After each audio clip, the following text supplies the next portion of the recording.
Welcome, ladies and gentlemen, to the Super Game Brothers podcast, a weekly podcast all about video games and board games, hosted by two brothers. My name is David, and I'm joined by Devin, host number one. I guess I'm host number two. How are you doing, host number one? Doing fantastic. How you doing?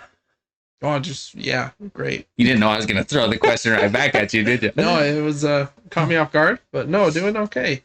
I'm also doing okay. Yep, grateful to be here. Still breathing, even though we're congested for no reason. We got like crazy allergies in this room all of a sudden. We've been recording videos for the last 2 hours. We're both. Yeah, we're allergic to YouTube. Yeah, it's crazy. Doing good though. It's been very busy lately, trying to go to things. Fun fact: I went to a AAA baseball game with you. You were there. I was there. Yeah. We did, yeah. I was on the field, obviously, but right. Yeah, I remember.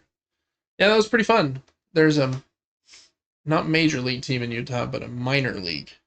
Yeah, in Utah. I don't know the difference mostly, but me neither. All those guys were hecka jacked. There were some jacked people there. Yeah, they were playing baseball at such a high level. I was like, man, they might be pros. I don't know, but it was a pretty fun game. It was great time. Yeah, brand new stadium. We have just like. It's a little bit further for you, but for where I'm currently living, it was like an 8-minute drive. Yeah, very, very close. And it's brand new. I think they've only had like 10 or less games there so far. Oh, wow. A smaller stadium than they've played at before, but that's super nice. Fun. I've always been intrigued by baseball. I think it's a super unique sport that I never actually got to play. Yeah. But it was so fun to be there. We got to go into what they called a suite, which wasn't really a suite. It was still outdoors, but like right behind where the batter up kind of stands and practices for the away team. Yeah, right on the first row in kind of these lounger leather chairs. Yeah, they were like movie theater seats almost. Yeah, it was crazy. And this girl kept coming back. She's like, we can get you some food. You want a Coca-Cola? I was like, yes, I'll have everything you said. And so we got Coca-Cola and water right off the rip. We got chicken strips and hot dogs. They came next. All of a sudden, she comes back 30 minutes later with shrimp tacos. Says, here's your main course. I said, I didn't know. And the jalapeno poppers. And the jalapeno poppers started off. Yeah, kicked that off strong. And then brought back frozen waffles with ice cream and sprinkles. Did you eat that? No, it looked difficult to eat. It was pretty good. But yeah, I mean, it was like 6 inches wide. Trying to. It was rough. David's son was sitting next to me, and I was just like, "Dude, you've got to take one of those waffles off of that, so you can eat that." Because he's like 5 or 6. Yeah. And I was like, "That looks so terrible. It's all over you. It's all over. I think it's all over everyone." He was covered in chocolate. Oh man. Yeah.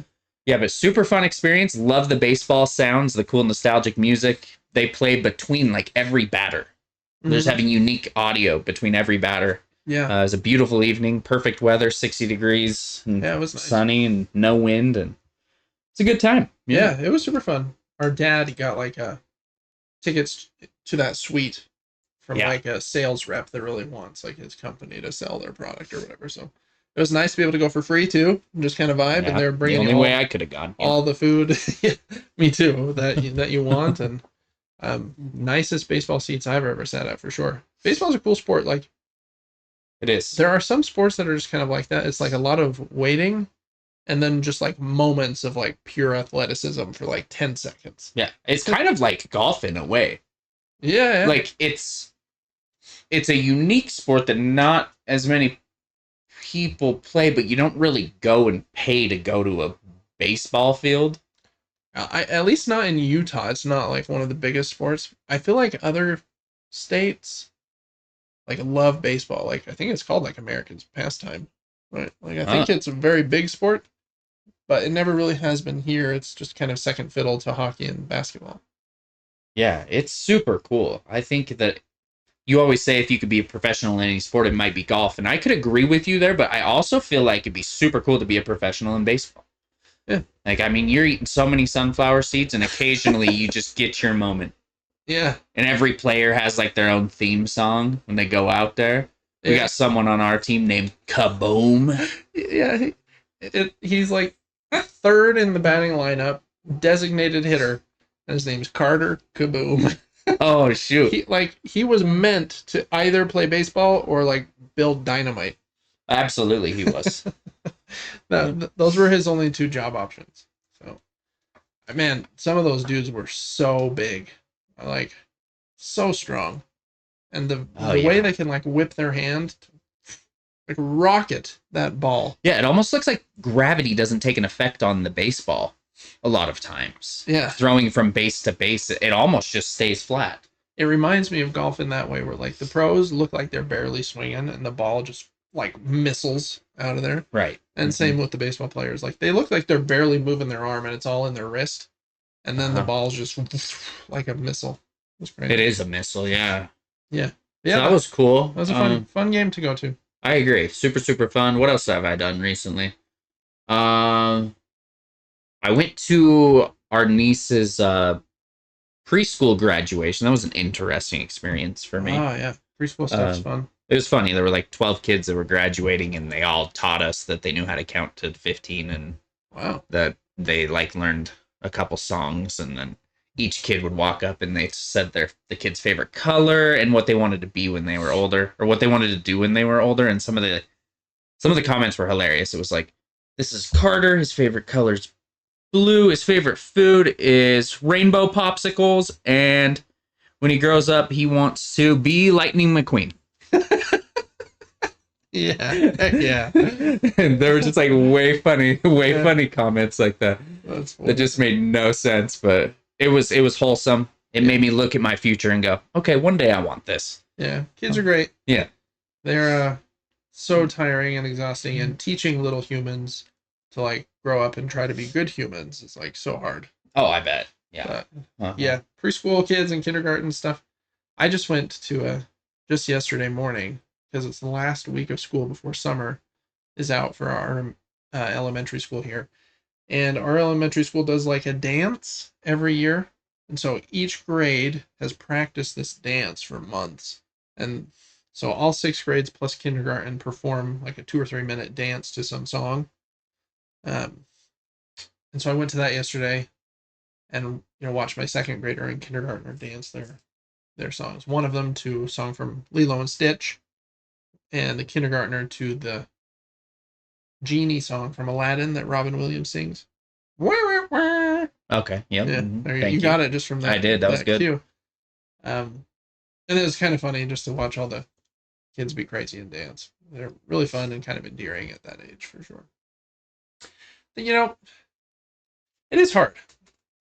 I get the elementary school wants the parents to stay to like the whole assembly if they can, but they can be like a little more subtle about it. What they do is they stagger the years. So it was like first grade, fifth grade, second grade, sixth grade, like fourth grade. I'm probably duplicating numbers here. I don't remember. Fourth grade, first grade, third grade, kindergarten. So that if you have kids in multiple grades that are like close to each other, like kindergarten and first grade or kindergarten and second grade, like second grade started, my son was first, and then kindergarten, my other son, ended. So I had to wait through the whole assembly because they don't want anyone you had to to watch the kids you didn't even like. Yeah. Luckily, I get what you're saying. Yeah, I get it. Like, if there's only like 1/3 of the parents there at the end, that kind of stinks.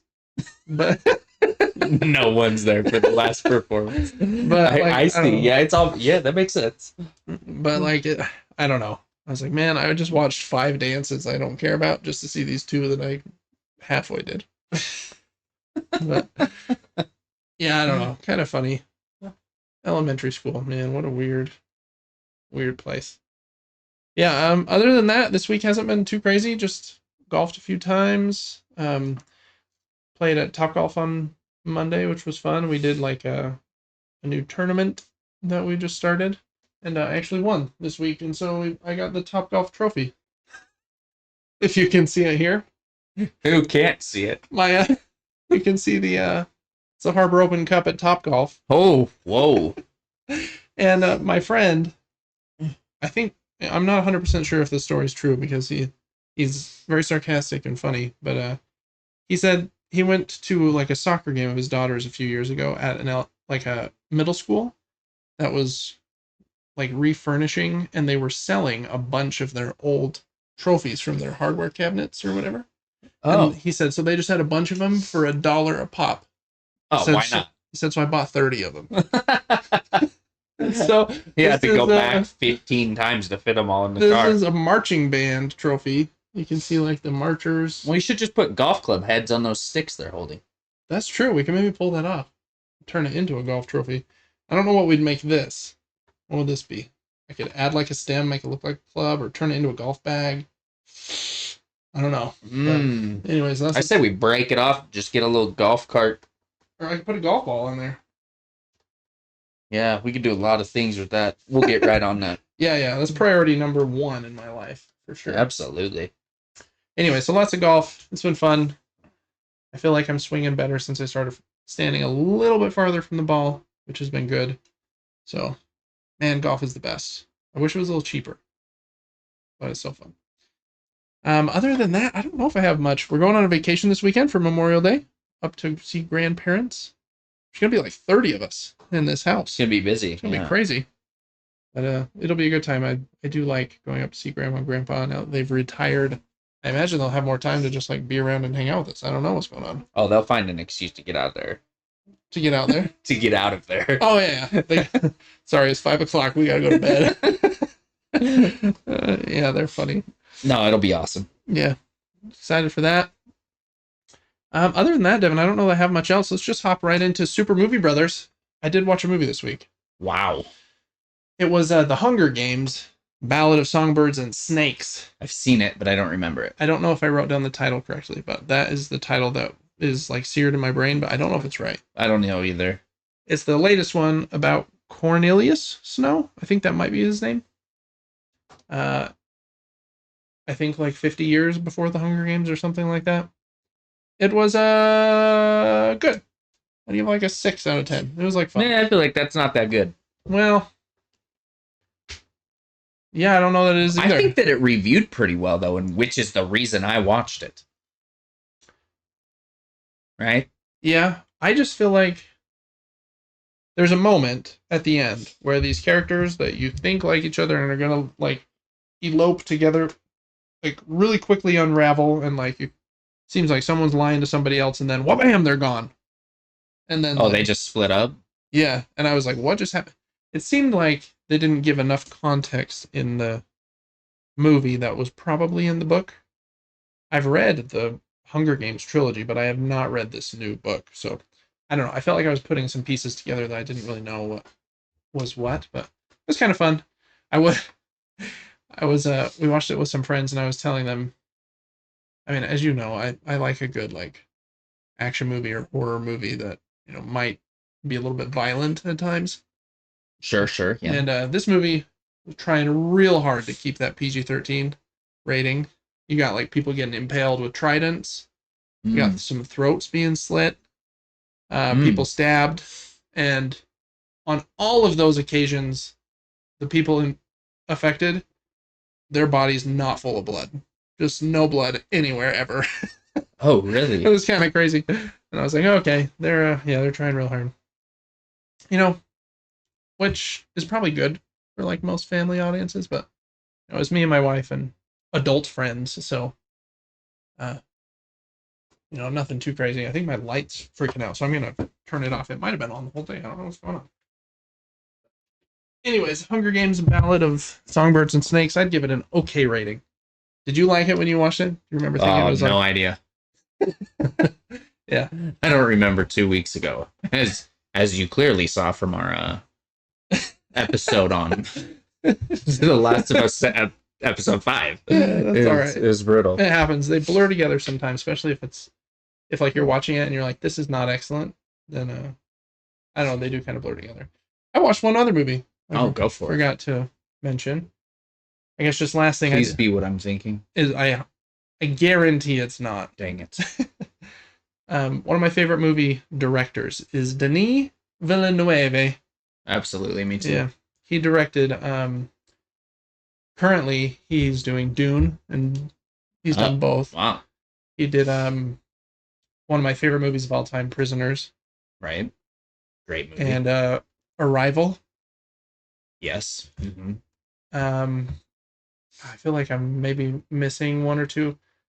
There is a movie that he did before all of those that is kind of what started like his rise to fame, because all of those ones I just mentioned, like banger after banger after banger. Yeah. Like so good. It's called Incendious. Incendious? I don't know how to pronounce it. Incendies? Incendies. Incendies. Is There's there an N oh, before did the I B? not say N? You didn't. Incendies. Cenddies. And Kende. In Kende. I think the movie takes place. Well, the characters are from Canada, but they speak French like they do in parts of Canada. So it's I think primarily in French with subtitles. But they go to different parts of the world. Um Anyways, I wanted to watch this movie. I've never seen it, and again, love this movie director, and he kind of like co-wrote, I think, this screenplay, which was adapted from an actual play, I think. Very unique and like intriguing story, but also like very creepy at the same time. Not in like a horror way, like a ugh kind of way. Basically, it's about like the horrors of war, but not just like the violence per se. There is like some violence that's it's just this crazy story that just kind of like unravels. Like the mom character sees some like terrible violence and then like joins the other side of the war, and then some terrible things happen to her there. And then like she's kidnapped and held in prison by the other side of this war, and then some terrible things happen to her in the prison. It sounds like nobody likes her. And then the movie is about her children. She's just died, and like the person that's reading her last will and testament like gives her the two kids, the daughter and the son, like an envelope that says, if you can deliver this envelope to your dad, who they don't know who it is. She's been on every side. How are they going to find that person? And if you can deliver this other envelope to your brother, and they didn't know they had a brother, oh boy, then you get all of my possessions, basically. And by doing so, they figure out like the history of her life as well. And I kind of like the idea of what you're saying right now. Yeah, it's being in a movie. It's cool. I do wish that it was English. You know, there's something about reading subtitles in French. Like, it's not terrible. I take it back. I don't like that movie anymore. You should watch it, though. There's like a twist ending, which I sometimes like in a good thriller, and we got the train going by, so you probably hear that, so sorry about that. So yeah, we were intrigued by the movie, kind of grossed out by the movie at some points.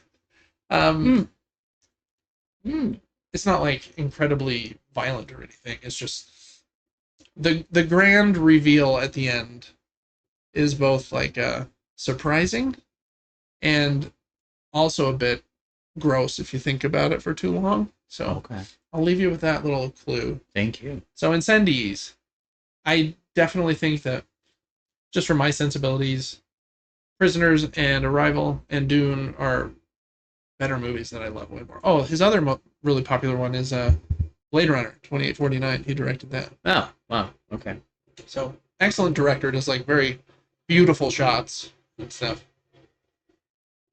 He probably films most of his movies with like trains in the audio track. You know, that's what helps like a podcast to be like ultra high level. Well, it's just immersive, honestly. It is. You know, you're down to earth. You're not like living in like a, I don't know, like a, what do they call it? Mansion. Bougie. You're not bougie if you're living by the train tracks, baby. Anyway, so that was my movie update. Any movies for you, Dan? Yeah, I started the 4th, 5th, or 6th, the latest season of You TV series.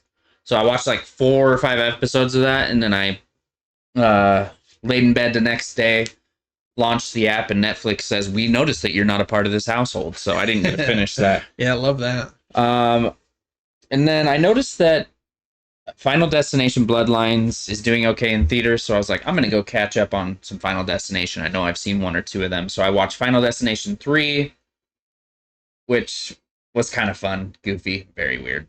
3. I've maybe seen that one. Tanning bed. Tanning beds and Yep, roller seen that one. coasters. Seen that one. Yep. And then They're so dumb. the Final Destination was way worse in my opinion, but I also watched that. That's about it. No, I don't. Okay. Yeah, I think that's about it. Wait. Actually, Some B-level horror. I watched the Wakanda Forever movie. We continued Okay. our Marvel spree. We have like 2 or 3 movies left. Crazy. I have not seen that one. It's very unique. I love Black Panther. That's one of my favorite Marvel movies.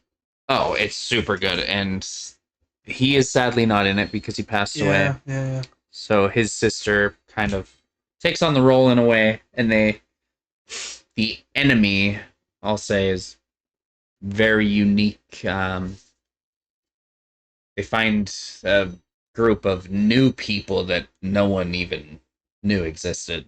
It was off the radar because it's where no one should go. Antarctica.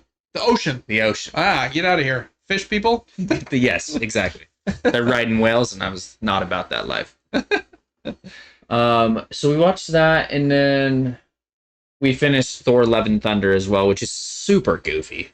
I've heard it so fun. I really like Natalie Portman, so I've young Natalie Portman is like most beautiful individual. Oh yeah, I think we all grew up at like the age where like Natalie Portman in Star Wars, like 10 out of 10, like wow, everyone loves her. Yeah, crazy how old she is now, but everybody is. I'm old. I'm also old. Yeah, it's crazy. Fun fact. So we have been watching The Last of Us, both of us. We have episodes where we're talking about it, yada yada. Yep. Which gives us 2 months of HBO Max that we've had, thanks to him paying for it. And he still has not watched Ready Player One, which is very interesting to me. I cannot believe you haven't seen that movie. You love that movie. I was just watching it the other day. But let me look. Can you have my phone right there? I do not think that it has a very good like user review score. Well, they're dramatic. They're dramatic. It taps into like gaming history. It taps into like The Shining, like it goes every direction, bro. Yeah, Ready Player One, 2018. It has a 7.4 on IMDb, so that's not bad. But only a 64 on Metacritic. So I don't know. I don't know that audiences and like critics uber loved it. But I know the book that it's based on is like pretty well loved in like the video game culture. So I'm sure I'd love it. If you have a day where you guys don't know what to watch, and we still have HBO Max, you should watch it. My wife would like it. Like they're a love story or something. A little bit there. Just watch the opening scene and you're gonna be like, whoa, this is crazy. Oh, okay. All right. Well, maybe give it a chance.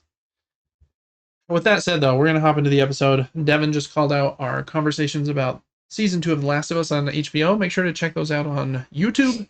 And you can get the most recent weeks of episodes on our Patreon at patreon.com/supergamebrothers. If I can get here to the screen here. On our Patreon, we have all kinds of perks. Like I mentioned, you can get those exclusive episodes to our conversations about The Last of Us. And then we also put our podcast on there 3 days early. So if you check it out there, you can get early access right into the show, name in the credits, all kinds of other cool perks. So please check that out. Patreon.com/supergamebrothers. Then make sure to join our giveaway as well at supergamebrothers.com. It's just a Gleam giveaway. You probably joined a bunch of those. It's free to join. Just add you to our newsletter, and we send like one email a week, which is just like an overview of the videos we did in the last week. Should probably find a way to like monetize those somehow, but that's not our goal really. We're just, it's just a fun giveaway. So there you go. It is. All right, and that is going to bring us to the normal run of show, and we usually start with new games to subscription services. There's not much this week. We're in kind of a weird lull between like when June stuff will be announced.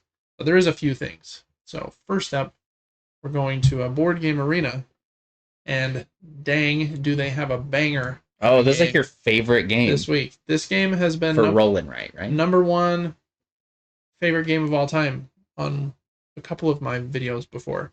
I don't know that it'll hold that because I have so many games that I love, but this one, like my wife also loves, and it has 8 like scenarios inside the box, so you can play like 8 different versions of the same game that play substantially differently. It also has like a story campaign you can play through if you want.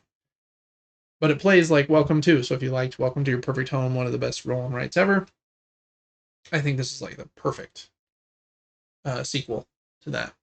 So check it out on Board Game Arena. You can try it totally for free. I wonder how many of the sheets they have in here. They do mention 8 epic adventure sheets, so they might have all of them. You can play with up to 6 people. Game's so good. So good. Then the other one is called Bunny Boom, that I don't know anything about, but let's see. It says, get rid of those bunnies by giving them to your opponents. Probably a little bit of take that in there, so I don't know if that one will be for me, but check that out. There's a new expansion for Splendor called The Sun Never Sets. I don't know much about that. Splendor is a very famous kind of engine building, kind of like race game in a way. And then I think we talked about the Hanging Gardens last week. So a few new games in there. Welcome to the Moon is definitely the highlight, though, for me. So good stuff on Board Game Arena. Then that didn't work. We've got new games to Xbox Game Pass. This is May's Wave 2. And some good stuff in here too, to be honest. We're going to read through them all real quick. Here's kind of the image of the highlights. The image is pretty small though, so we'll read through the names here first. But from the last update, just available today, Monster Train 2 is on Game Pass Ultimate and PC Game Pass. I think that's a deck building game if I remember correctly. Okay, and then here are the new ones coming soon. Creatures of Ava. Heck yeah. Heck yeah. On Game Pass Standard. And then we got Stalker 2 on the 22nd with Game Pass Standard as well. Tales of Kenzera Zhao. Yep. This is a Metroidvania game, I believe. It's supposed to be pretty good. On Ultimate and PC. Oh, keep scrolling. There we go. Tom Clancy's The Division 2 is on Ultimate, PC, and Standard on the 27th. To a T is the 28th on Ultimate and PC. And that one's on day 1 from the creator of Katamari Damacy, which is a very unique game. So that I'm assuming that one is also very odd. This is a big get. Metaphor Refantasio on May 29th is on Ultimate, PC, and Standard. And this one won IGN's Game of the Year. It's the newest game from, I think, the team that makes Persona. Persona is a turn-based RPG about like high school students where you do a lot of combat in dungeons, and Clair Obscure takes like a ton of inspiration from Persona as far as like the menus are concerned and it looking pretty like in the menu systems. I don't know if Persona has like real-time elements in the fights, but it might. Why was I talking about Persona? Same team. This is their newest game, Metaphor Refantasio. Supposed to be great. And just came out, I think, like October of last year, I think. It also won Best RPG at the Game Awards. So I think that was a really good get. Awesome. To be honest. Ooh, scroll. Spray Paint Simulator on Ultimate and PC May 29th. I imagine this is what you do after you do Pressure Washing Simulator. Yeah. These simulator games, and they get like a lot of buzz. Like, what's the pressure one? Is it called Pressure Washing Simulator? I think it's called like a... Oh, it has a different name than that, doesn't it? Oh, man. Maybe that's the name. I don't know. That one's super popular, has tons of like DLC packs and stuff. So I wonder if this one will be good too. I'm guessing it's not from the same team. Have any of these simulator games ever made like a co-op one though? It'd be funny to have like 4 of your friends, Oh, here you go. all Unlock free spray mode or play alone. or And with play alone a or with a friend. friend. There you go. So that would make it kind of more fun, because that's where it bottlenecks for me is like, Yeah. why am I going to go paint this house? So am I going to take a picture of my monitor and tweet the house I painted? You better. I may. Yeah. But now you can play with a friend, so I won't have to. This next one's probably my pick of the month. Crypt Custodian on June 3rd. It's a Metroidvania that's kind of like a top-down angle, like a... Oh, what was that game called? Where you played as a crow. Oh, It's like on the tip of my tongue. It doesn't matter. I don't know. It's supposed to be really good. I think it's made by like a single developer. Not as in he's not married. Like as in I think he makes the games himself. And he's made a few others, but this is his latest one. I've almost purchased it a few times. So that's on Ultimate, PC, and Standard. Symphonia on June 3rd on all the platforms. Well, the one, yes. Yes. You'll use the power of your violin in that game. Heck yeah, you will. Without violence, you will. Crazy. Yeah. And then some games are leaving, so make on the 23rd. Oh, that's not leaving, sorry. 15 more games coming to cloud gaming beta on May 23rd. So check out those as well. And I think that is the full list there. Pretty good list. I think Metaphor and Crypt Custodian are the two that I would try. I don't know what to a T is. All the people are standing with their arms out like they are a letter T. So there you go. Then the Epic Game Store, same deal as last week. They've got 2 mystery games. So that's right. not that hopeful, but make sure to check those out. Add them to your library. Hopefully they'll be good ones. Prime, PlayStation, Apple will come in June. Yeah. That brings us to what we've been playing. Devin, I have not played a video game this week. I will just quickly touch on this. I've talked about it 2 or 3 times, I think, at this point. I think in this last week, though, you might have made the most progress. Oh, absolutely. Yes. We dove back into Clair Obscure Expedition 33, and as of right now, I would say it's easily Game of the Year for me. If it weren't for people having no idea what I'm doing in the game, I would probably platinum this game. It's that good. Like, the character building and the syncing of all of the individual moves and weapon skills, and there's so much that goes into your build in this game that it's extremely overwhelming, but once you understand how it all works, it's so beautifully done. It's so good. So dang good. I mean, that's all I have to really say. You got anything to say about it? I haven't played it in a minute. I'm excited to keep playing, though, just watching you play a little bit. I'm trying not to watch too much so I don't see too many spoilers. I've purposely avoided any story stuff that has happened to you. But your party's way bigger than mine is, and so I know there's got to be a lot of cool moments and new characters and stuff coming. Everyone's still raving about this game, so I'm happy for this team. They're a pretty small team, and it seems like if you make a really cool game, I guess it doesn't matter if you have the best graphics or the biggest team making it. What do you know? It sells well. Surprisingly, they made it very beautiful, and someone came in and said, "Hey, did you know the team that made this had 33 people?" Yeah, it's crazy. And I was like, "That's cool," because they called it Expedition 33. Oh, that's funny.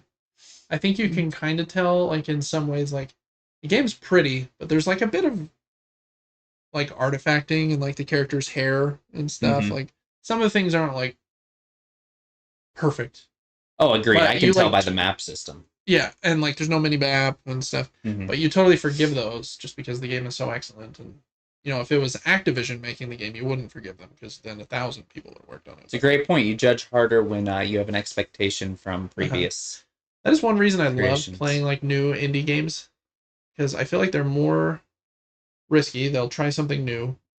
And if there's something that I don't like, okay, the graphics were a little weird at that point, or I don't like this one thing, I'm just like more forgiving of it. I don't know why, but yeah, I'm excited to play it some more. I think the platinum is pretty straightforward. You just have to like do all the optional stuff, which I think you've already kind of been doing. There is one missable trophy I've heard.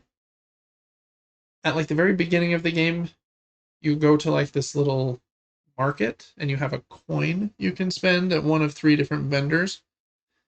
Um, and you need to have gotten the old key from one of those vendors. I did. Okay, good. I think. So as long as you have the old key, then you I think you won't be locked out of a certain trophy. But if you didn't get the old key at that beginning section, you'd have to start a new save to get the old key and then get to the end with the old key. Got it. So just so you know. Oh, you'd have to get to the end with the old key? Yeah, my goodness. Okay. So it's a good thing you got it. I better have it. I'm pretty sure I did, unless I dreamt it.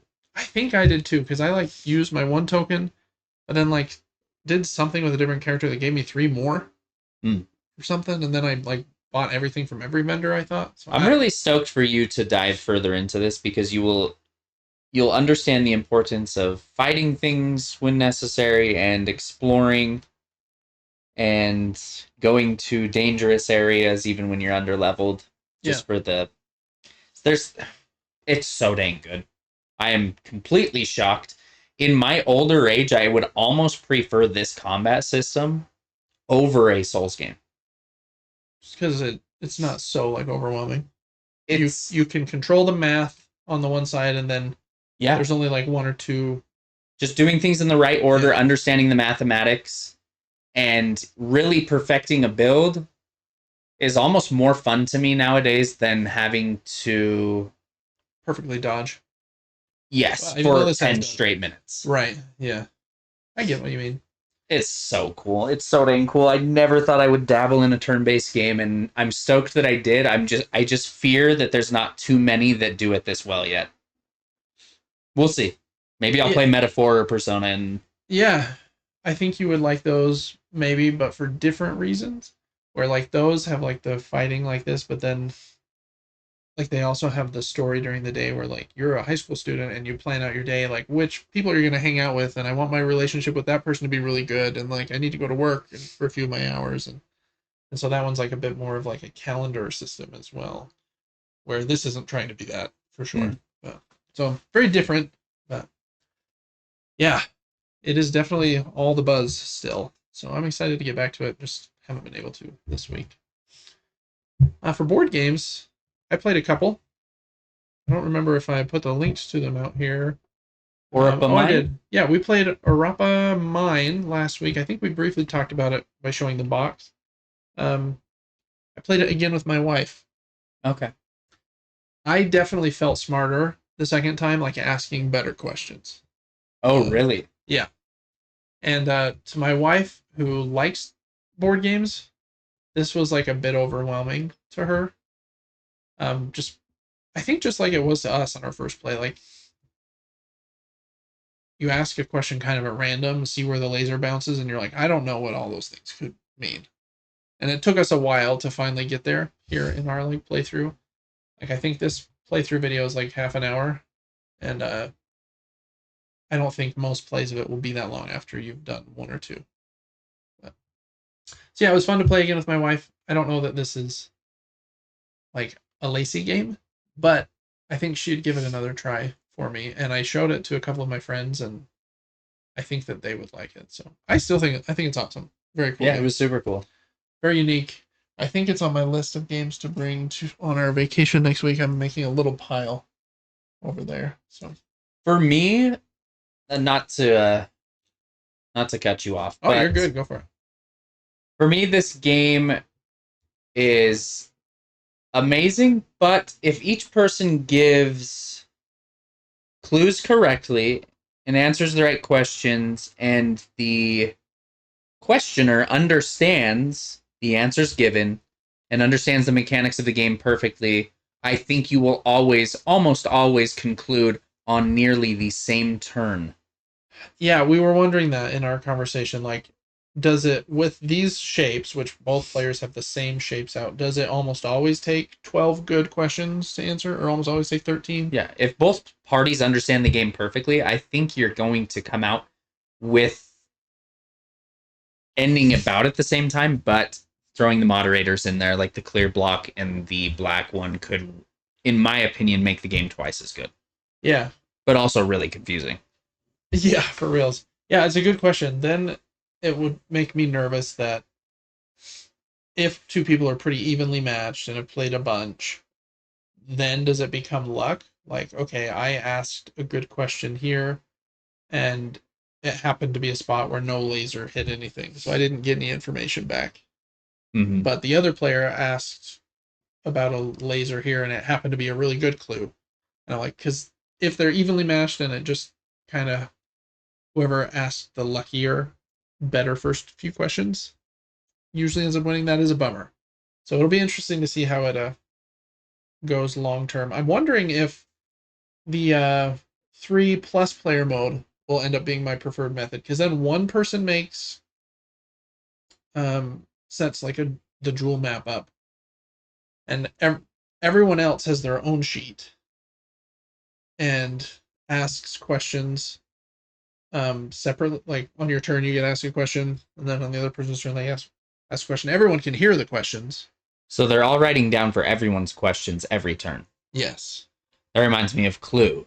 Like, but the one difference is you don't lose automatically on an incorrect submission. You get a second one.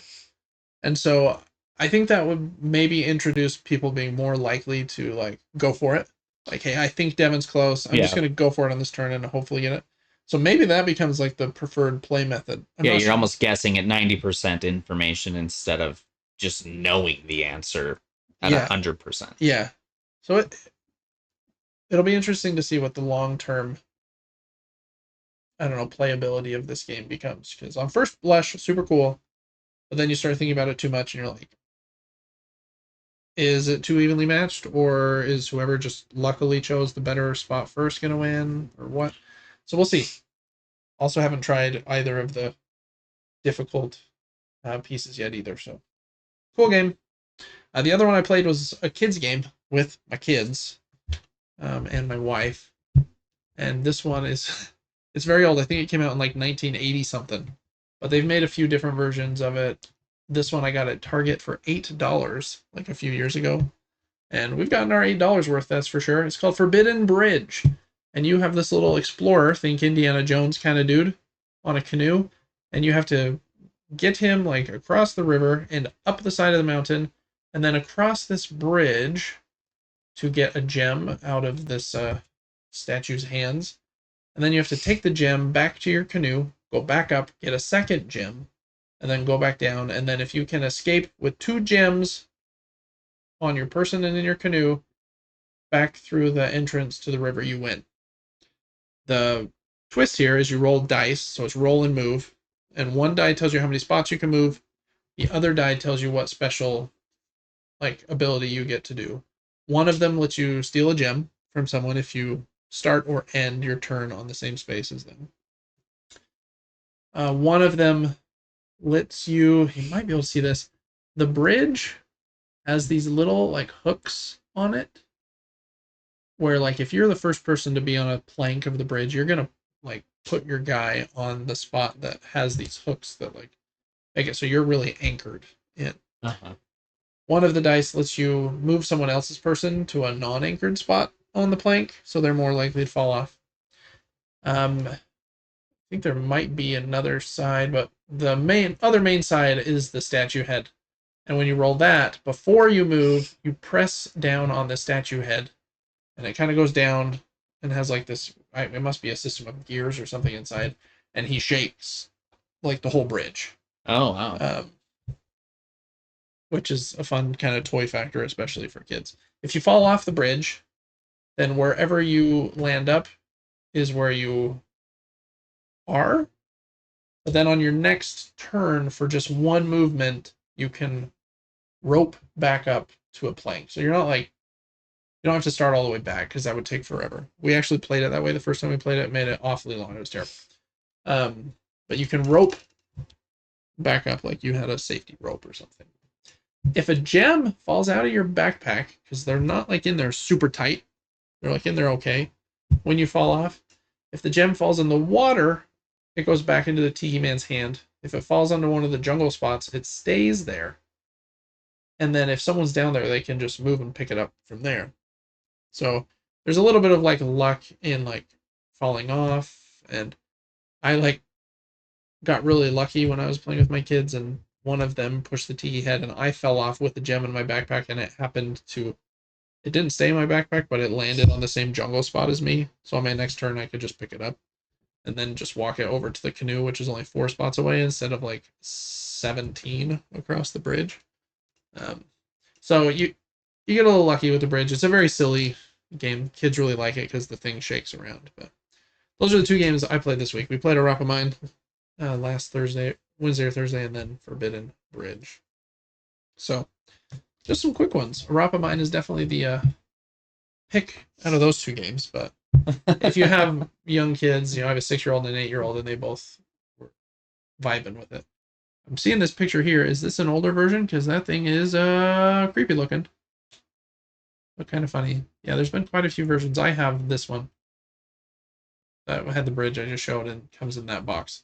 Kind of a bear to put together. You have to put all these pieces together, and like luckily once you put the bridge together once, it kind of stays together as one piece. But it's not too bad actually.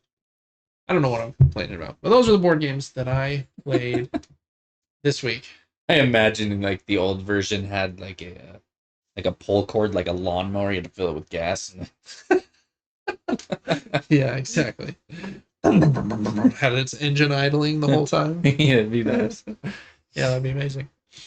All right, I think that brings us to what we're excited for. Is that right? I think that's right. Few things I'm excited for. First, I just got my GameFly of Zelda Echoes of Wyndham. Echoes of Wisdom, where you play Zelda as kind of top down, looks like Link's Awakening kind of. I'm excited to try that one. I like a puzzly Zelda game, and this one like lets you solve puzzles in weird ways by like summoning couches and moving weird stuff around. So excited to try that. I don't know if it'll be my favorite game ever, but I like a quirky, kind of smaller game, and I love the Zelda world, so excited for that one.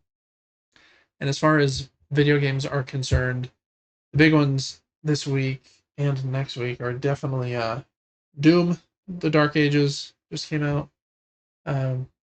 Getting a lot of love. I think people really like it, especially if you like first-person shooters that are all about slaying demons. Oh, yeah. And then Nightreign, Elden Ring Nightreign comes out on the 29th, which I think is like 3 days after we get back from our trip. Crazy. I can't believe it's this soon either, but I need to look into this more because I haven't been as excited for this FromSoft. It's a very unique one, right? It's multiplayer, and it's like kind of like 30-minute kind of sessions with a randomized set of bosses, and then there's like a storm circle like Fortnite that like presses you closer and closer to the boss, and you kind of like do a miniature version of like a build and scaling and leveling up a character in that 30-minute session to try to give you like the feeling of Elden Ring in a condensed experience with your friends. Sounds kind of cool. It kind of does, yeah. But yeah, can they pull that off? Which seems like a different kind of vibe than they're usually doing. I don't know.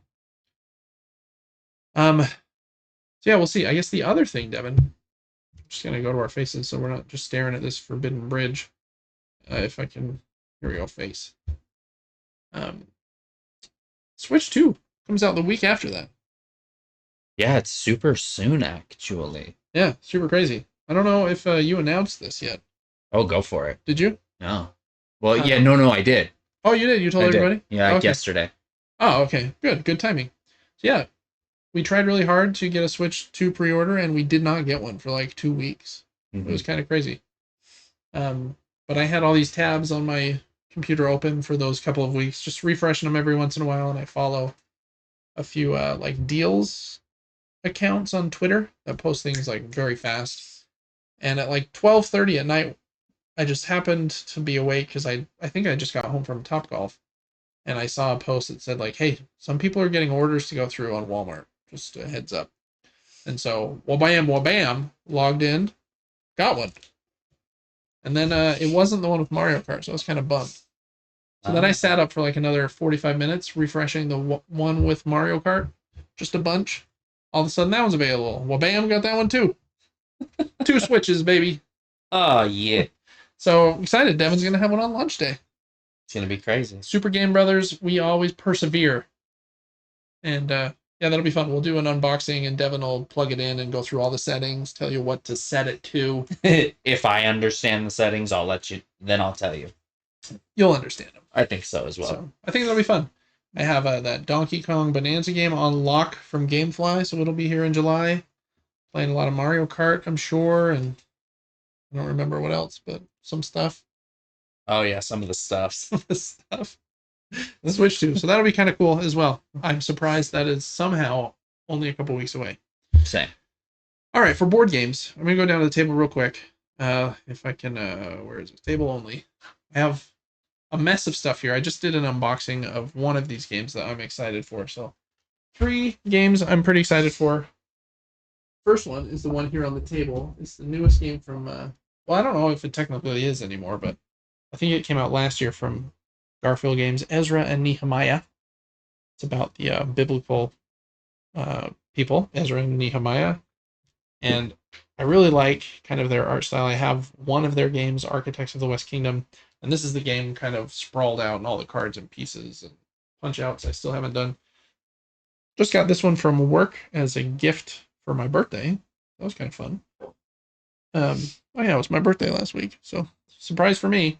So anyways, I'm excited to try that one. I need to get it all put away in a good structure, but Ezra and Nehemiah. Pretty complex game. 1 to 4 players, 14 plus. The box isn't messing around, just says a straight 120 minutes. So wow. That probably means your first play gonna be about 3 hours. But anyways, a little crazy. Second game, I'm very excited for this one. It's called Spectral. Much simpler game. It's like a 15-minute game, I think. It's a deduction game where you are trying to find treasures and not curses in a haunted house. And you do that by putting your little worker dudes in the hallways between a couple rooms, and then you can peek at a room. And then you're writing all this stuff down in like your little investigator booklet. And like each room will tell you, okay, there's a treasure 2 rooms clockwise from this one. And so you're deducing like where the treasures are, and then based on how many of your explorers you have in the hallways between those rooms, will divvy up the treasures in that room to those people. So it's supposed to be great. I got this cool mini expansion for it too that has, instead of cardboard treasures and cursed pieces, they're like glass dome ones that are like big and kind of glass domed, and they look really cool. So Spectral. This is another game from Bitewing in it says Phoenix, Arizona, but I'm pretty sure that they're, at least were, based in Utah. Anyways, I don't know. Excited for Spectral, and then I also just got this one. He a chonky boy. Oh, whoa. This is a Mosaic, and it's like a big civilization style game where like you're building up your own civilization kind of thing. A lot of those games are very long, like 4 or 5 hours. The idea they had here was to like cut it down, simplify it to like the best parts, and I think keep it under 2 hours if they could. It's supposed to be absolutely excellent. I've wanted it for a while. It was on sale. As you can see, it's still shrink wrapped. Haven't got this one open yet, but very, very excited for all 3 of those. So big, heavy board games on the table today, and then a Spectral, which isn't complex, but the other 2, they'll get you. Yeah, you're not kidding. They will get you. Excited for those, and then I got my GameFly packet here for Zelda. So we're not messing around. We're always filming and opening boxes here at Gaming Top Down. Check out that YouTube video or channel, excuse me, if you like board games. All right, I think that's it for everything I'm excited for, though. Unless did I have any other notes in there, Devin? I don't think I did. Okay, all right, that brings us to the news. And for news this week, there's a lot of small things, but there wasn't anything like giant as far as video games are concerned. So we're gonna rapid fire, like I don't know. What would be a good way to explain that? In a video game, it might be a pew pew pew pew. Oh yeah, like an SMG. Yeah, exactly. So, first one, I think Shigeru Miyamoto, the creator of Mario, Zelda, and our beloved Donkey Kong, had an interview with somebody recently, and they asked him, "Why did you redesign Donkey Kong? Why does he look different?" I really like He it. looks better in my I opinion. really like the change, um, but I know some people haven't. And he kind of explained it here. He said, "So when it comes to character creation and working with characters, I still take an active role in that. And looking back to the first generation Donkey Kong Country, we worked with Rare to create Donkey Kong Country. When we were talking about trying to create new versions and evolving Donkey Kong, we created the game called Jungle Beat. We worked together with the team that made 3D Mario. With the technology that was available at the time, we were able to make Donkey Kong more expressive. And going back to the design that Rare came up with, we reevaluated what can we do with the design to make it even or to make it more expressive. And then when it comes to the movie, we decided to move forward with this new generation Donkey Kong design. So, pretty simple answer. They just want Donkey Kong to be more expressive. I really like it. Oh, I think he looks so That happy. is by far the game I'm most excited for on the Switch 2 to this point. So, I like his vibe. So, anyways, that's a rapid fire one, but it's not very often you get a interview with Mr. Miyamoto. Next up, Housemark, the developers of Returnal and the upcoming Soros, which is one of my most anticipated games because they just make killer gameplay. They kind of gave like a interview as well, saying that they're focused on single player premium games, not live service. So thanks. Happy to hear that. Soros will probably be $70. Um, but if it's anything like Returnal, man, that'll be some of the best spent $70 I've ever spent in my life. I absolutely love that. Anyways, that was talked about quite a bit this week. Just announced today, Hellblade 2, which came out to Xbox, I think earlier this year. Might have been late last year. My memory's terrible. But the enhanced version is coming to PlayStation 5 this summer. It's supposed to be pretty good, especially like the performance capture and the story, but I don't know if the gameplay is like super amazing. But coming to PlayStation 5 in the summer. This is a weird one. This lady, her name is Jade Raymond. She was, I think, at Ubisoft and pretty like an important executive when like Assassin's Creed was made. She since left Ubisoft. Get out of here. I'm not paying you, Bloomberg. I swear this limit. It doesn't matter. She started this studio called Haven Studios. That was then I think purchased by PlayStation, and they're making Fair Games, which is a like a live service shooter that's I think coming out pretty soon. Uh, but is not out yet. Jade Raymond just left Haven Studios after she founded it. And Sony didn't tell the rest of the workers why, and there's a lot more details in this Bloomberg article that you can usually read if you're not right here reporting and it wants you to pay $2 a month. But so check that out. It's a very weird story. There's got to be some reason. Maybe she was just done. Maybe the game's not going to be very good. I don't know. But I hope it's good. Arrowhead Studios, who made Helldivers and the very popular Helldivers 2, has said that their next game they will not be taking Sony's money to make. They want to fund the game themselves. I imagine that's probably a smart move for them because they're probably looking at how much money they made for Helldivers 2, and they're like, man, if we had made it instead and funded it instead of using PlayStation's money, we would have made so much more of the profits instead of Sony getting all of them. They said PlayStation are great. There wouldn't be Helldivers if it wasn't for them. We're open to working with them again in the future, but they want to work on their own thing. Probably smart. I imagine if as long as they capture the same fun and like laugh vibe, play with your friends, they can make a lot of money doing that too. I think. This one just came out today. PlayStation Stars. Do you know what that even is, Devin? I don't. Yeah, I don't think most people do. If you sign in to the PlayStation app on your phone, they have a loyalty program where if you buy games, you get points, and then you can level up to like level 4 based on the trophies you get and how many purchases you make. And you can get these little like collectibles and put them on a fake little shelf.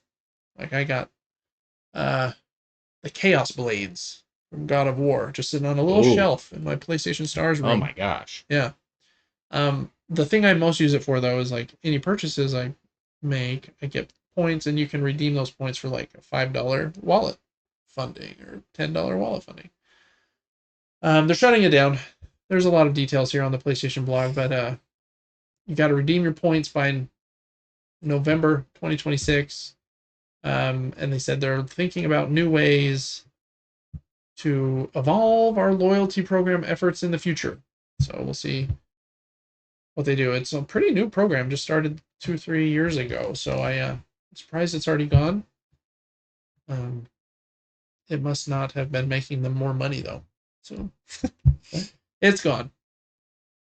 And then Red Dead 2 is supposedly getting a Switch 2 version this year, which would be really cool. And it's supposed to be getting that alongside, this might make Devin sad because he just played it on the stinky PlayStation 4 version, a current gen upgrade, which would probably run at 60 frames and on PlayStation 5. And Oh, nice, wow.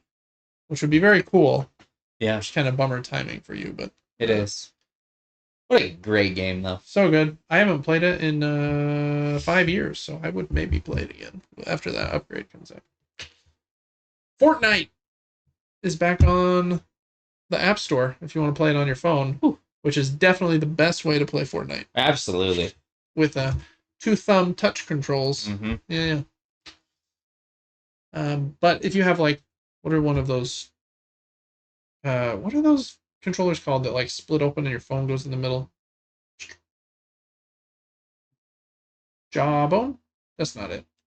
They have a name. Really? Yeah, they're pretty cool. I don't know. So if you have one of those to play it on your phone, it's probably an okay experience. Neil Druckmann, who is the studio head and one of the most important people at Naughty Dog, who wrote The Last of Us and worked on Uncharted 2 and is the one directing and writing The Last of Us on HBO with HBO's director Craig Mazin, has said that they're working on another game at Naughty Dog that's not intergalactic. Really? And that project, he's just more of a producer and kind of a mentor, he says, and I just get to kind of watch and help them work, which is exciting. And then he also said he's been doing some interviews recently, even on Sacred Symbols, and I'm not sure, this is Press X to continue. Kind of cool. The actor that was Joel's dad in the latest episode of The Last of Us, and I know him most from Better Call Saul. He plays Lalo, a very creepy dude in like the drug cartel, and he plays him so well. He again was just on The Last of Us, and Neil offered him a role in Intergalactic, and he said, quote, he immediately came to mind. I just offered it to him on the spot, and it seems like he took it. So I think he's going to be in that game, which will be cool. The character that plays, or the actor that plays Nora in HBO, The Last of Us, she is the main character in Intergalactic. Okay. Yeah. If you remember her with the shaved head. I do. Kind of, yeah. And I think she was the villain in the Uncharted movie. I don't know if she was the villain, actually. She was one of the characters. Oh, was she in that? Yeah. Really? So they like her over at Naughty Dog and PlayStation. Is that all the rapid fire video? Here's a little piece of board game news. Yeah. For the board gamers. Board game news. The nominations for... Devin, do you know how to pronounce that? Spiel de Jahres. That was really good. I think, yeah, Spiel de Jahres is how they say it, I think. Really? Yeah. Oh, heck It's yeah. German. I don't know how to speak German. I know how to speak Danish, but not German. Yeah, me neither. These are the most prestigious board game awards of the year. It's like the Oscars of board games. Oh. It's a German award. There's like a committee in Germany where Germany is kind of like the hub of, or at least it has been historically, like nowadays it's kind of a worldwide hobby, but since it kind of has been the hub, there's a team there that nominates games for the Game of the Year awards, and they do 3 categories. They do like Game of the Year, the what do they call it? uh, Kennerspiel and Kinnerspiel. Kennerspiel is like the complex game. There is a better name for it. It's like the hobbyist game of the year, and the Kinnerspiel is kids game of the year. So you got game of the year, like complex game of the year, and kids game of the year. They give 3 final nominations, and then there are like 5 others that they nominate but weren't selected to be the top 3. So we're gonna read through those real quick. You can see some of them here. Flip 7. That one's so hot right now. Cancel. Bomb Busters, love that. And Far Away, have all 3 of those behind me. I want to play Endeavor Deep Sea. Haven't played that one yet, but some of these other ones are like only out in Germany right now. But anyways, here are the nominees. We got, if I can find the list for Game of the Year. These are ones that are like not uber complex, but not made for kids either. We got Foxy, Agent Avenue, The Animals of Baker Street, Castle Combo, Cities. I have Cities in the closet. I haven't tried it yet. And Perfect Words. And then the 3 that were selected as the finalists are Flip 7, Crackle, Oracle, and Bomb Busters. And then, I don't know when, but in probably like a month or 2, they will announce which of those 3 did win. So, they do it in like 3 phases, I guess. So that's Game of the Year for, come on, scroll. The like complex isn't the word they use like connoisseurs Game of the Year. Someone like a hobbyist, someone that really likes board games will play something a little more complex. You got The Gang, Cowrie, Zenith, Medical Mysteries New York, and then the 3 finalists are Far Away, Loot, and Endeavor Deep Sea. And then for Kids Game of the Year, these are the ones I've generally never heard of. You've got Syllabus, Captain Kook, I don't know. And then what's this other one? Hylodyne Konagreich? Nope. What is this? There's a few words in here that I'm not sure if they're just like German for explaining who made the games, but it doesn't look like it. Yeah, Die Mauseband and Hylodyne Konagreich. How do I pronounce those? I feel like you killed it, honestly. But the 3 finalists are Top die Torte, Top die Tort, Cascadia Jr., and maybe that's this one, Die Mauseband. I don't know what the kids' games are, but those are the 9 finalists for Game of the Year for the German Spiel des Jahres nominees. And I think that's all the board game news this week, other than there were 2 expansions announced on Board Game Geek on kind of their blog that I thought I'd just give a little shout out to. The game that just won, or has been nominated to be one of the finalists. Endeavor Deep Sea is getting a expansion called Uncharted Waters. Again, I really want to play this game. I just haven't been able to get a copy yet. I'm a deal hunter with board games for a good price. So there should be a Kickstarter campaign for that in the near future. I'm guessing it's just more stuff. Pushes players to the edge with challenging new missions, undiscovered depths, and a whole new team of specialists. And then Cascadia is getting an Alpine Lakes expansion. Cascadia is a uber popular game. We just talked about Cascadia Jr. Alpine Lakes says, what does it say? Features unique combinations of scoring objectives linked to how the 5 wildlife species are arranged across 3 different alpine habitats. So 2 cool expansions coming to 2 big games. All right, Devin, that's going to bring us to Crowdfunding Corner for the week of May 23rd. Is that going to be Friday? Today's the 21st? Yes. That sound about right? We look at crowdfunding campaigns that are on Kickstarter and GameFound that are ending in about the next, 5 to 14 days usually. And I think there's 3 campaigns this week that looked cool to me that I wanted to give a shout out to. There are a lot all the time. Some of them are, miniatures games that aren't super intriguing to me. Some of them are more RPGs or free to play games, or sometimes it's a like a reprint of something that wasn't intriguing to me in the first place anyway. So there's a little bit of David bias here, is what I would say. But first of the three, this one's called Panda Spin, Mandate of Heaven expansion. So this is a reprint of Panda Spin and a new expansion. Panda Spin is a game where it's a trick-taking game. You're trying to win tricks, but if you don't win a trick, you get to rotate the card when you bring it back to your hand, and it becomes stronger to help you win more tricks and points in the future.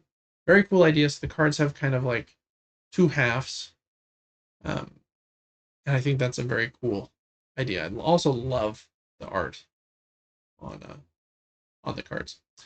The expansion Mandate of Heaven just adds some new cards that has what looks like some like special abilities on them. They have these icons on them that looks like draw 3 new cards, or probably exchange cards with someone else, or probably just introduces some more craziness and kind of game breaking abilities.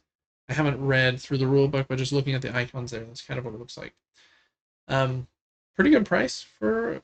Is a pretty simple card game, but the only tricky part might be shipping from China or wherever this is printed. But anyways, I think that one looks really cool. Reprint for Panda Spin, along with the new expansion Mandate of Heaven that is on Kickstarter for 5 more days until May 27th. Okay, Super Pixel Tactics. I'm going to be uber honest. Oh, the box is so cool. Yeah, I don't know how this game plays, but it looks like a Super Nintendo game. It does. And it looks like it comes in a box for a Super Nintendo game. Mm-hmm. And it looks like a tactical RPG, which is kind of like a turn-based game, but you also introduce like the element of spatial puzzle, where like this character can only attack an enemy if he's within range, like space range. And if you like move your character outside of range of an enemy, then they won't be able to attack you. So you're also worried about spacing on the board while you're attacking. I believe that there was one called Pixel Tactics before, and this one, again, called Super Pixel Tactics, just kind of going for the Super Nintendo vibe instead of the NES vibe. So 1 to 2 players, 30 minutes for ages 12 plus. And it looks like there's also a new storage solution for the original stuff. Bunch of cards. That'll fit them sleeved. Love the pixel art. That's kind of the reason I picked this one. Again, I don't even know if the gameplay is something for me. I just saw it and I was like, oh, that's cool. Seeing Space Biff, whose reviews I quite enjoy, say it's one of the deepest and most combo-tastic, that's not what he said, combo-intensive games I've played all year. It's absolutely wonderful and original. So, I don't know, this is one I've got my eye on. But again, usually for games that are really combat heavy, like, I wish you would just make this a video game. But, I don't know. I can be proven wrong, and sometimes I'm totally open to it. So, lots of different pledge levels here on GameFound as the train goes by. We got like a big one that includes playmats and the big box. We got the original Pixel Tactics. I like that Game Boy kind of box. Very cool. And the original with playmats. The new one. So lots of cool stuff there. That is Super Pixel Tactics on GameFound for 7 more days until May 29th. Last up this week is Sprites and Sprouts by Open Owl Studios, and I wonder if this is their first game. No, they've made 8. The reason this one stood out to me is the designer is Manny Vega, and he designed Flamecraft, I think was one of his most recent games, and that one's been uber popular. So if he can distill like a similar amount of like accessibility and fun, but also a bit of depth into this game, I think it will be pretty successful. Seems like it's doing pretty well. It's got 1,600 backers so far. Kind of like Flamecraft, it has like a base level, a deluxe level, and then an ultra deluxe with like a plushie and all kinds of fancy stuff. But in this game, you're kind of planting like special plants and then trying to get like arrangements of them to fulfill like different contracts. And then you're also watching like a farmer move, and it's kind of grid based as well. Like if something happens at B3, like that might be where you want it, and you're doing some stuff on your own player board as well. I also just really like the funky plant art. Like, what's that corn guy doing? I like that corn guy. Yeah, I do too. He's got three ears of corn on his head. And also 3 years of good luck. Oh yeah, that's what I've heard. There's also a like expansion called the Fungus expansion. That's so funny. Art by Amanda Kadatz and Emily Ann. And I think it looks really cool. So again, standard pledge here, garden boards. Oh, look at Alita Bouquet, Messler, Chunk. Oh, I like Chunk. Kind of like Messler though, to be honest. Cool. And Fix. Almost didn't notice that was a Y. You did the same thing. I was like, wow. I thought that was part of his little branch. You got the 5 meeples for them as well. Tokens, score markers, skill tokens, a bunch of crop tiles, armor cards, challenge cards. So that's the base level. Then, if you get the deluxe version, you get all that plus the fun Gus expansion. He's fun. And, he is way fun. He's Gus. I like the pun. I'll take it. That version I just got it. Nice. Is a bit more expensive, but double layered boards. Ooh, baby. And cardboard upgraded to wood. And I really like how these cubes are upgraded into little plants. So, and the screen printed bags. I'm a sucker for fancy. You got the thicker cards with the black core, the UV spot gloss on that box. Oh, yeah.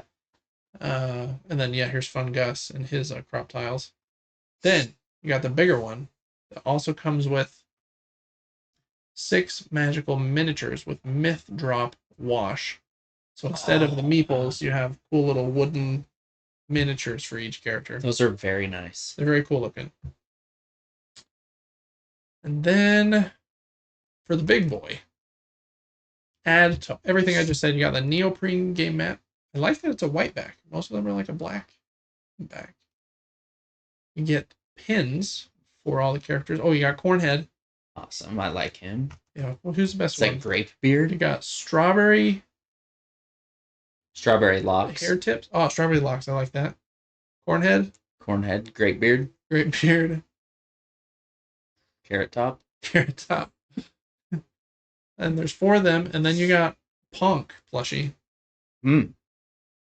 He's still in progress, but he'll be 8 inches tall. I was gonna say, there's no way it looks like that. Coloring book, stationery paper set, event card pack, and then any stretch goals that have been met too, like deluxe first player token, new skill tokens. So, anyways, I hope that one is good. It looks cute, and Manny Vega is good at designing games that like have that cute feel, but hopefully have a bit more combo-tastic thought and like depth that go into it. That one's on Kickstarter until Monday, June 2nd.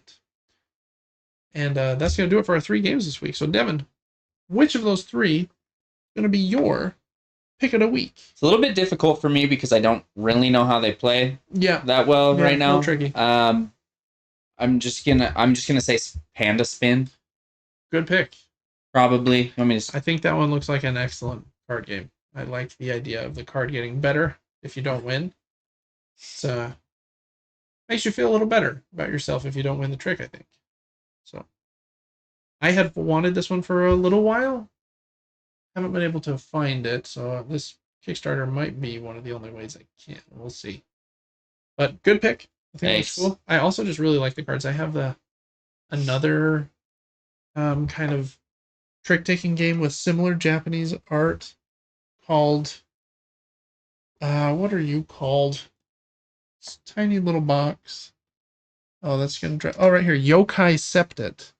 It's this one right there, Devin. If you want to grab it, has awesome kind of Japanese art on it I as feel well. like we almost played this at one point. Yeah, Or has cool foil cards as well.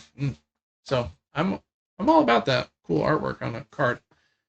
Since you picked that one, which was probably going to be my pick, I'll go with the one we were just on. What was that called? Sprites. Sprites and Sprouts. Sprites and Sprouts, giving a little hope to Manny Vega and his team that they can make a very cool game. And again, I think it looks artistically cool. I don't know. It kind of gives me like Studio Ghibli vibes with Totoro or something. Just some weird, like kind of farming creatures. Mm-hmm. And hopefully it's fun to play. And I like Chonk. Chonk, I think, is my favorite there. He's got a little Chonk pal. So, anyways, that's going to do it for our picks of the week and for Crowdfunding Corner here for our 60th episode of the podcast here on May 23rd, 2025. Thanks so much for watching, and we'll see you next week for episode number 61. All right, Devin. Whew, that's a lot of recording we just did, but that's the end of this episode. Make sure to check out our Patreon. We have our discussions about episodes 5 and 6 of HBO's The Last of Us just have gone up. And the finale is this weekend. We're going to be on a trip this weekend. What are we going to do? We'll watch it? Mom and Dad love that. Hopefully. Yeah. So we'll see. Episode 7, I'm excited for that one. Make sure to watch Devin on stream. Any closing comments or anything else you want to touch on? No, 60 episodes in, a pretty big number. Let's go. I Yeah. hope that we had our OBS scene set up so it wasn't on us this whole time. I'm pretty sure it's like lit up a little bit here on screen, so I think that means we can see the screen. Nice. It does. So then we're gonna hit face. Now we're just back to us. Yeah, really appreciate everyone listening all the way up here till episode 60. We're trying hard to be able to focus a bit more on clipping segments of these shows out into shorts, because my shorts on Gaming Top Down have been performing quite a bit better, and I think that is how we will grow the Super Game Brothers YouTube channel as well. And so we're hoping just for more friends to join us as well. Make sure to leave comments on our videos, like them, that helps a lot. Check out our Patreon at patreon.com/supergamebrothers giveaway, and just appreciate all of that stuff. And we'll see you next week. Till then, adios.